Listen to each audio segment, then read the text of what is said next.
Il soutient Israël.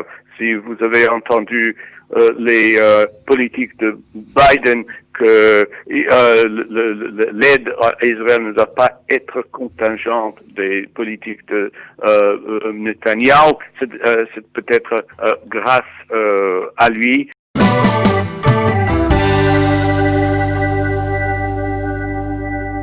Nous sommes en ligne avec le docteur Yehuda Weinrob, expert dans les relations entre Israël et les États-Unis, maître de conférence de Yehuda Weinrob. Bonjour, Boker Tov. Bonjour. Merci d'être avec nous ce matin.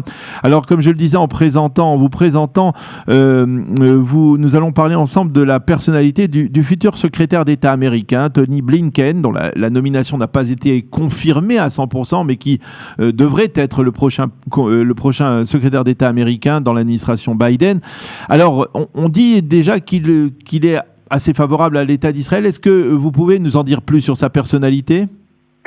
Oui, il y a beaucoup de choses d'influence sur lui. D'abord, ce sera tout à fait une différence de ce qui se trouve maintenant. C'est un homme cosmopolite, c'est-à-dire il est né de parents juifs. C'est un confident du président futur Biden depuis une vingtaine d'années. Il a servi dans des postes sous le régime de Clinton, Obama et bien sûr Biden. Il était député, c'est-à-dire secrétaire d'État adjoint. Il connaît la matière. Il est très très sensible aux questions de réfugiés. Son beau-père, c'est-à-dire le mari de son deuxième mari de sa mère, est Samuel Pisa, qui est un rescapé du Shoah lui-même. C'est un nanti. Il a eu les meilleures éducations privées aux États-Unis et en France, diplômé de Harvard et de Columbia en droit. En ce qui concerne Israël, il soutient Israël. Si vous avez entendu les politiques de Biden que l'aide à Israël ne doit pas être contingente des politiques de Netanyahou, c'est peut-être grâce à lui. Il soutient Israël, mais comme je vous ai dit, sans doute son approche sous Cisjordanie sera différente de celui de Pompeo, et il soutiendra le processus de normalisation et de paix avec le Golfe. Il a déjà dit, et Biden était influencé par cela. Il soutient l'Arabie Saoudite, mais pas sans limite, pas sans borne. Il est très très critique de l'intervention de l'Arabie Saoudite au Yémen dans sa guerre contre les Houthis. Alors, il y aura des différences là-bas, sans doute. Alors, vous n'avez pas parlé d'un dossier qui devrait être le dossier brûlant, c'est le dossier iranien.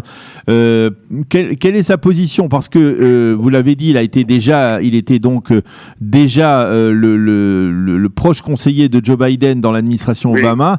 Cela veut dire qu'il a cautionné l'accord de Vienne, si je ne m'abuse, lui-même. Oui.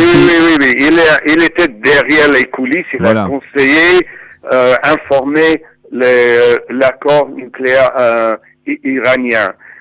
Mais il avait aussi dit très très récemment, en ce qui concerne l'Iran, c'est pas l'Iran de 2007 qu'il faut regarder, ni l'Iran de 2017, mais l'Iran d'aujourd'hui. Donc je suppose qu'il essaierait de peut-être réintégrer cet accord, mais de peut-être négocier quelque chose de différent. C'est un homme aussi qui est très très pragmatique, c'est un pragmatiste, et dont il connaîtra les nouvelles situations, il s'adaptera Oui. Alors, est-ce que cela veut dire, cette nomination, et peut-être aussi celle de la nouvelle ambassadrice des États-Unis à l'ONU, laisse penser que Joe Biden veut donner à son administration un caractère, on va dire, franchement centriste, hein, et essayer d'éviter, on va dire, les pièges de l'extrême gauche démocrate? Oui, je pense absolument que il voudrait donner un caractère centriste à la nouvelle administration.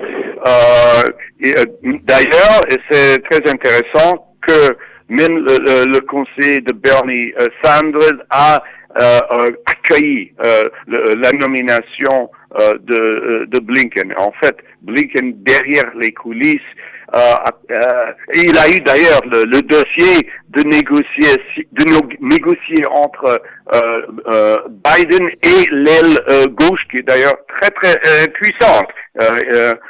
Bernie Sanders a reçu à peu près un tiers des mandats dans les élections primaires, dont il a une force, et il a entamé des négociations entre Biden et l'aile gauche.